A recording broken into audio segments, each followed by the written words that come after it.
Finally, after over 10 months of waiting, Hollow Knight's any percent world record, the category where you have to beat the game, has finally been broken. And the person to take down Z Viper's record was Z Viper themselves. How do you get the world record twice in a row? Well, 1,000 people are competing for it every single day. I don't know. But today, as a highly rated Hollow Knight speedrunner myself, we're going to react to this record and try to provide as much analysis as I can.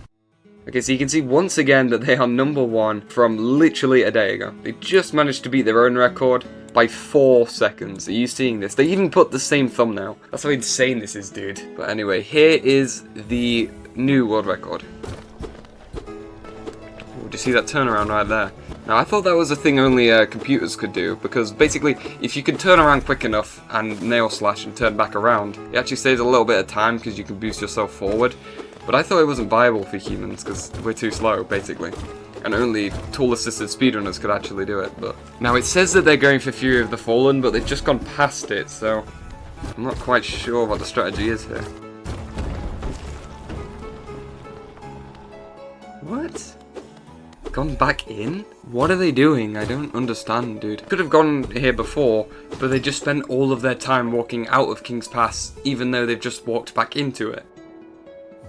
What? They're quitting out of the game? What? This is completely new. We're only a minute into the run.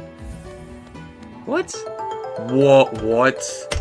Hang on a minute. So if you leave King's Pass like that, and they mash so quick that the text actually stays on the screen, so that when they go back in the game, already falling down into Dirtmouth. What? Dude, I've never seen that before. Is that new? That's insanity, bro. Okay, so I think they're going for a strategy called Eye Boulder here. It is one of those, like, optional ones, but it must be quicker because, I mean, the world record holder's doing it. It saves time because you don't have to go to False Knight and the Shaman Maze. Instead, by dying here to this boulder, they end up leaving their shade, like so, which can be used to actually make their way into Green Path without Vengeful Spirit. You'll see what I mean in a minute here. Okay, let me give this the slowdown. So they face the boulder, which obviously makes him collapse, waiting for this guy to pass this point. Once his horns get in between this, like, spot on the map, that's your signature to sort of turn around on this block to face the shade. Because not only does that aggro the shade, but it also makes this guy start to open up. And this is good because the shade attacks the knight, opening the boulder's shell and allowing the runner 2 free hits every single time. And then they just keep doing it over and over again. Look at this. So once more, right? We're facing the boulder. We turn away to we turn away to make this guy angry, and then we face back, and then we look away again so that he'll open when we get here. So we get hit. He's opening now, and then we can double hit him. And the Fury of the Fallen charm actually makes us do a lot more damage, so yeah, that's a crazy strategy. Very tricky to do though. I don't even think I could do it successfully once on like half game speed. There we go, and he's dead. Just like that. Now, not every top level run is using Eye Boulder, which is quite lucky because it's a very, very difficult strategy. I think it's the most tricky one in the entire game, if I'm honest. But yeah, it's debatable because Vengeful Spirit does a lot of damage, especially with Shaman Stone, which obviously kills bosses a lot quicker. So it is debatable, but I'm guessing from this, it must mean that it's quicker, I guess. I don't know. Somebody's going to have to crunch the numbers on that one. I'm sorry to interrupt, but only 2% of you guys are actually subscribed. If you're enjoying the video so far, please give me a subscription. I know it sounds annoying, but it really helps out a ton, and I would appreciate it. Thank you. But yeah, because they don't have Vengeful Spirit, usually they'd be able to do a strategy where they jump here, fireball twice to the right, which then puts them up here. But because they don't, they lured this mosquito up here, allowing them to jump up, and this skips a massive run along the bottom, which would otherwise just kill a couple minutes. But that's a skip that people do all the time. I think I did that in my own run. So, whoa, what was that? Is that jump? I don't think that jump is possible normally. Did they wait here on purpose to get a momentum boost from hitting the moss, which allowed for just enough horizontal velocity with the turnaround on here? That's insane. Wait, hang on. Sorry, let me slow it. I'll stop pausing, but let me slow it down again. So they purposefully wait here for this moss to spawn, so they can hit it to slightly move them to the left, while still allowing them to jump, to get just a little bit more movement to here, where they can then slash here to boost themselves a little bit more that way. So they can just about make it. Dude, there's so many little things in this run that... Dude, because if you mess that up, you know that's a huge time loss. Because you have to wait for that moss charger. This route is so optimized, it's actually crazy that they managed to break the record. It kind of looks like they're hitting through the shield. Ooh. Not fighting the Vengefly King. If you didn't know, most runners actually choose to fight the Vengefly King because it gives, like, I think about 100 Geo, and you need a lot of Geo for this, for the Lumafly Lantern later on. But I guess Z Viper's gonna get the Geo for it somewhere else. I'm not sure. You guys ready to see Hornet get destroyed? Wow. They tried Hornet like going up, that's insane. Look at that. Oh my god. Did Hornet even attack? Did she even attack Z Viper at all? And we're back in dirt now. See, this is one thing about doing Eye Boulder. If you didn't do Eye Boulder, you'd sit on a bench in the Shaman Maze, which is actually a little bit quicker to where like the claw is and stuff. So that's just like a couple of seconds that you lose because of Eye Boulder, which is why I think it's so like controversial and stuff. Also, look at this strategy. Oh. So they wait for them to spawn, they bait this dripstone, and then instantly hit it towards them, killing them both in one swoop. That's one of the coolest things in the run, dude. That's so awesome. Whoa, dude, that drop was insane. Look at that. Oh my god. Excuse you. Okay, now watch this. They're gonna... Oh, that's weird. I don't usually do it that way. So this is the strat they're trying to do to get into the Mantis village early. Instead of going right here, which loses a little bit of time, the strategy is to bait this, like, this explosive projectile. And the way I did it was I went down here, waited for it to reach about here, and then you jump up, you pogo on the actual ball, and then it explodes and you pogo on the explosion. But the strategy they're doing here is they stall in the air using dash and this mushroom, take damage on purpose to boost them to the left, and then pogo on that explosion. I guess that must be a little bit quicker, but it also loses you health, so it's got to be way riskier. That's one of the only things in the game that does 2 damage. Fun fact. What are they doing here? Why are they not picking up the thing? Oh, I never even thought of that. So after this very cool bit of movement here, they wait so this Mantis can come all the way down, and then time it so as soon as they get the Mantis Claw, it attacks them, because usually when you pick up the Mantis Claw, you have to wait for the whole pickup animation. But if you get hit, I guess that kind of cancels it, so you can just immediately go into the menu and save 1.3 seconds. Yeah, it didn't even attack. Grozmother didn't even attack. That's insane. It's gotta be so scary playing on one mass though. You get hit once and your whole run's over. And wow, they killed everything in what was that? Oh, they must have been attached to the wall when it opened, which kept them in this state of wall climbing. Oh yeah, and then it gives them more momentum to the right. That's interesting. They take damage on the way to Sly, yeah. They free him so they can buy the Lumafly Lantern from him later. And because they took all that damage before, they can die instantly here. So they can get the shade over and do the Blue Lake skip, yeah.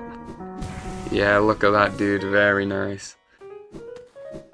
That's so weird. What strategy is that? How are they doing that? They seem to be doing some weird mumbo jumbo to confuse the game into thinking it's on a wall so that they can get across the Blue Lake quicker. What is that? I don't even know the name of that strategy. Here's the 3 dreamers. What are they doing? Oh! Falling off makes these platforms appear quicker. Also, that was insanely quick platforming. You can tell they're like number 6 Celeste speedrunner. Pause the game. What? Why is that? Hang on a minute. So, wait. Pausing the game makes it so that you gain early control and you don't have to wait to wake up? Look, listen, because you can hear them dashing and moving around. Listen. You can hear the seer, and then you can hear their dashes, and then the screen fades back on, and they're already dashing along, but still on the getting up animation. What? How is that possible? How is that not like a major glitch? I mean, I guess it's not that major, but gaining early control sounds like one of the strategies they used in that Great Hopper % all glitches speedrun. Oh yeah, they did it again. It must be... Okay, so whenever doors are opening or sliding or anything like that, if you're wall climbing on them, in at least this patch of the game, it makes you, well, it gives you a lot more horizontal velocity in the direction you were walklinging to. Okay, interesting. Why are they at the fountain? Where are they going? They should be going up to the Watcher Knights, shouldn't they? God, they're going far left. Are they upgrading the net? They are upgrading it. I just saw the split in the top right. They are upgrading their nail. Really? Is that quicker? Going all the way to the left and all the way back? Is it quicker in normal gameplay? Or is it just because they didn't get Vengeful Spirit, so they have, like, no damage? Yeah, but now they've got to go all the way back. Is that really quicker? Oh, they can sell their relics so they don't have to go back later. Okay. I guess that does make up for going all the way left and all the way back then. Oh yeah, you guys ready for another really cool skip? They're about a pogo on a vase and it's going to stop them from... Oh, that's not the one that I thought.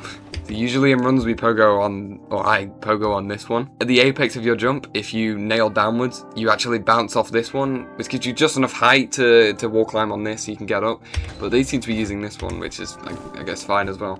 But yeah, that would be the only point in the game where you'd actually need double jump. So luckily, by having those vases there, it completely breaks having to... Whoa. It completely breaks having to get double jump. But what the hell did they just do? They hit the lever through the wall? Wow, that completely skips the left side, doesn't it? That's weird. So they hit the lever through the wall, which I guess means that they didn't enter it correctly, so the lights for the right side never really, like, turned on for the game. Interesting, okay.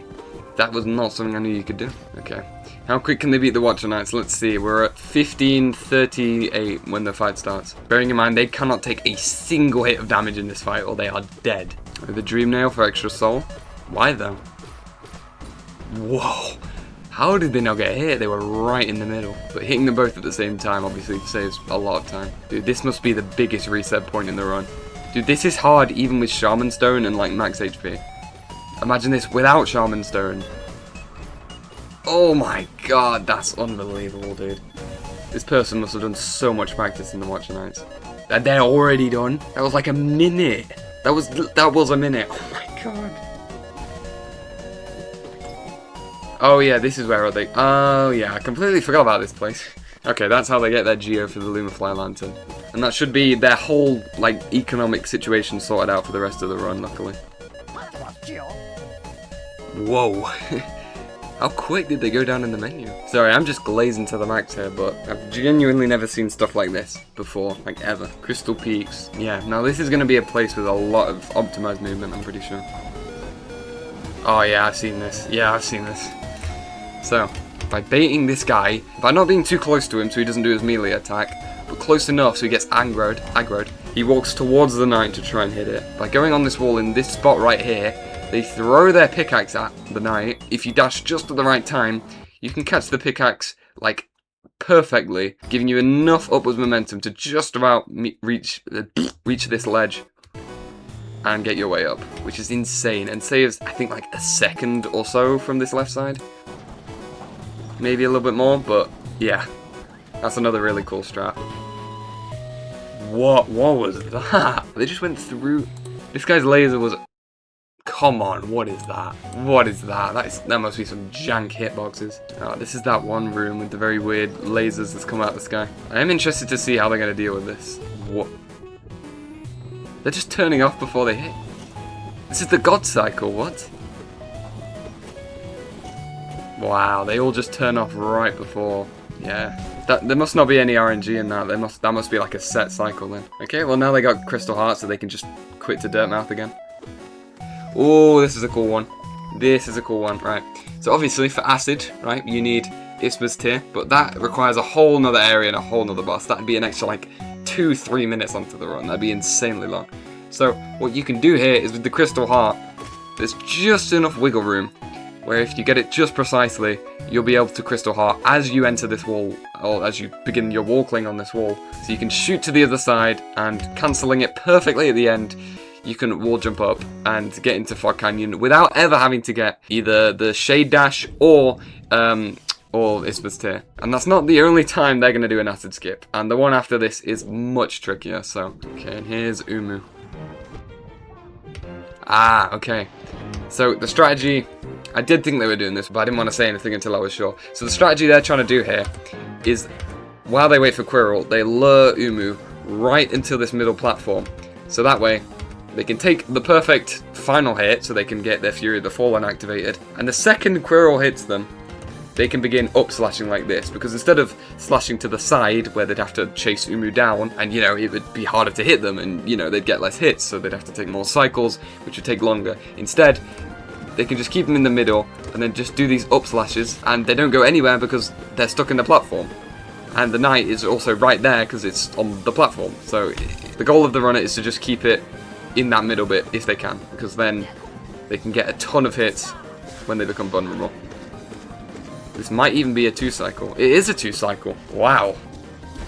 Okay, so this is probably the second hardest skip in the run after Eye Boulder.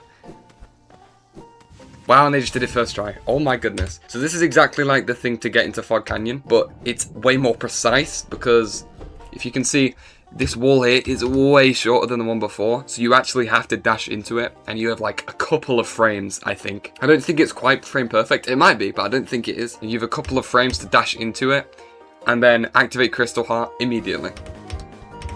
So look, they didn't get it the first try, then the second try they get it, they shoot across the water, and then this is another like pretty frame perfect thing. You have to cancel and wall climb and jump out before you slide down too much, which would end you up in the acid back over here. Yeah, that's called QGA, Queen's Garden. I don't know what the A stands for, and yeah, it's pretty insane. Saves a couple of seconds of time, and it's also great because then you don't have to go into Deep Nest.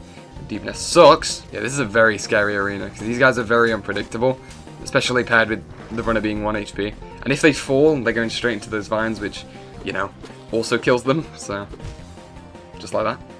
Whoa. So because that's a hazard, it ends up teleporting them back to its last known safe spot. So as you go around, the game tracks where your last known safe spot was. So for example, if they were to fall into vines here, the game's tracked that this is their last safe spot, so we teleport them back there. But I guess because they went so far without a safe spot that when they hit the vines, it thought it was all the way down here, because they got hit by the vines like up here. So instead of having to go all the way along, do this huge platforming section to get here, they just teleport straight down. And look, that's where they got hit, so it must think that that's the nearest safe spot, which is weird, which is very strange. And this is the part of the run where they're finally getting into Deep Nest, which in my opinion is the worst area, but now they did put in the description, nice trap bench, so I'm not sure. Either it's sarcastic and they absolutely shit the bed at this bit, or they mean it and they did really well. So let's keep an eye out and see how they did.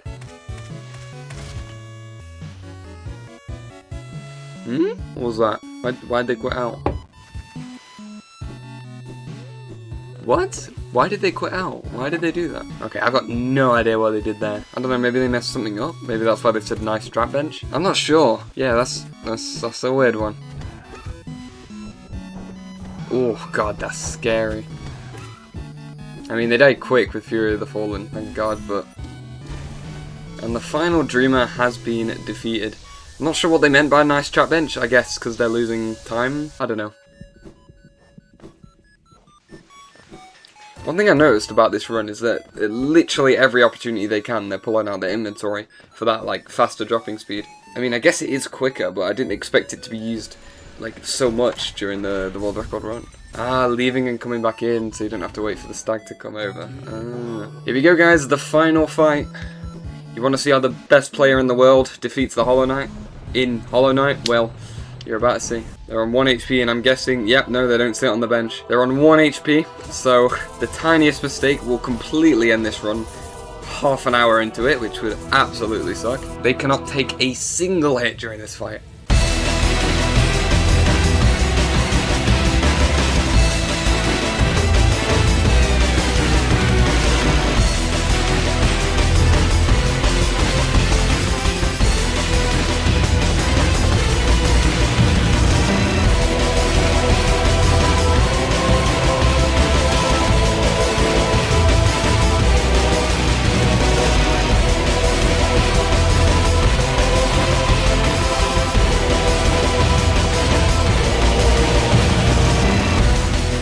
And the fight's already over. And that's it, ladies and gentlemen. The new world record is upon us by the same person who set the last one. Guys, if you enjoyed, make sure to like and subscribe to me and Z Viper. They're absolutely insane at Hollow Knight, and so am I. You know, I think we're pretty even. So, yeah, thank you for watching. Goodbye.